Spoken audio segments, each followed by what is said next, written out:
ថ្ងៃនេះឃើញជាម៉ូតូអញ្ចឹងគ្មានតាណាទេបងប្អូនបាទថ្ងៃនេះគឺប្រូវងគាត់ណាត់ទៅហូបត្រីបាទឯខ្ញុំនេះក៏មិនមកអង្គយូរដែរពីអ្នកលោកគ្រូយិនបាទគឺធ្វើដំណើរទៅដល់បាទភូមិសួងតែម្ដងបាទដោយសារតែប្រូវងគាត់នៅទីតាំងគឺភូមិសួងអញ្ចឹងឥឡូវនេះខ្ញុំក៏បានធ្វើដំណើរមកដល់ផ្ទះប្រូវងហើយមកដល់ប្រូវងក៏ភ្ញាក់ពីដេកល្មមបាទហើយឥឡូវនេះយើងកំពុងតែចែកគ្នាដើម្បីទៅញ៉ាំត្រីនៅថ្ងៃនេះមកហូបត្រីសង្ឃឹមបានត្រីច្រើនថ្ងៃនេះទៅដល់នឹងបានណាស់សង្សារស៊ីមួននឹងបានណាស់សង្សារស៊ីមួនអត់មែនមកហូបត្រីមកហូបមួនទេណាតែមួនទេរេនឹងតែបានហ្នឹង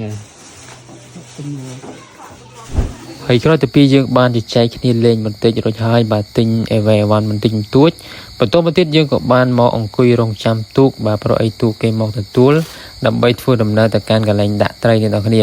ហើយឥឡូវនេះទូកក៏បានមកដល់ច្រាំងល្មមអ្នកនរគ្នាបាទហើយពួកយើងក៏មិនមកអង្គយូរដែរគឺចាប់ដើមឡើងទូកតែម្ដងមិនមានអារម្មណ៍ភ័យមែន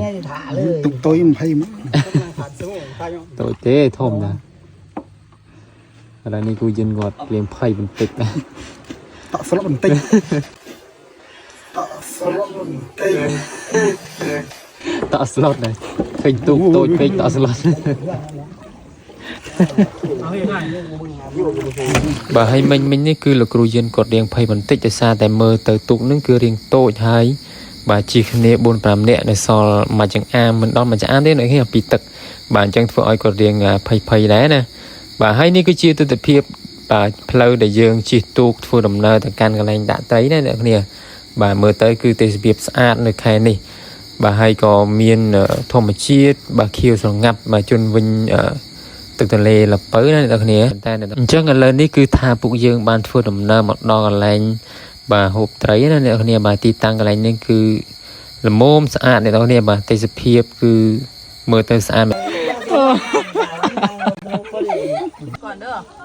មិញក៏អីមិញទឹកអត់ទេទូរស័ព្ទដោះស្រោមចេញដោះសបកចេញចុះពីលើទូកបញ្ញាប់ពេកមានអីធ្លាក់ទឹកបដ ហើយឥឡូវនេះប្រវងគាត់មិនមកអង្គយូរទេអ្នកទាំងគ្នាបាទគាត់ចាប់ដើមបង្កាត់ភ្លើងមកដើម្បីអាំងត្រីញ៉ាំនៅក្នុងថ្ងៃនេះបើសុធិបងនេះ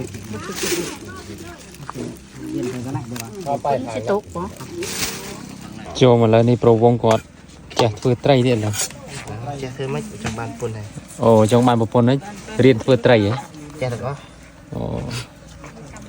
អូនេះប្រវងនាំមកហូបត្រីហ៎ជឿខោផងណាថ្ងៃខហ្នឹងត្រីផ្ទក់ចំណែកគ្រូយិនវិញពាក់សរងនេះមកដល់ភ្លាមធ្លាក់ទឹកភ្លាមណាជីទូកមកមិញខ្លាច់ធ្លាក់ទឹកពេកដល់កន្លែងនេះម៉ែស្មានគេដីតម្រេលជានោះទៅถ่ายทันเหรอถ่ายทันដល់ពេលមិនម៉ែស្មាកដល់ពេលជីមកដល់ច្រាំងធ្លាក់ទឹកលោតទម្លាក់ទឹកបណ្ដោយមិញស្មានតែទឹករាក់ទឹករាក់ស្មាទឹកស្មាកជើងអីទៅមានណាលោតស្មាកមិញលោតទៅមិនទាន់ដល់បាតចាប់ទូកទួហើយឥឡូវនេះក្រោយពីយើងបានជជែកគ្នាមួយសន្ទុះក្រោយមកបាទត្រីរបស់យើងក៏បានឆ្អិនល្មមអ្នកនរគ្នាបាទអញ្ចឹងបងប្អូនទាំងគ្នាមើលតើត្រីរបស់យើងថ្ងៃនេះទំនងឯងអ្នកនរគ្នាបាទមានបន្លែមានត្រីអញ្ចឹងមើលមកគឺទំនងឆ្ងាញ់មែនតើអ្នកនរគ្នាបាទហើយគួបផ្សំជាមួយនឹងបាទទេសភាពជុំវិញទៀតគឺថាអែមែនតើបាទបងប្អូនទាំងគ្នាស្នាដៃប្រវង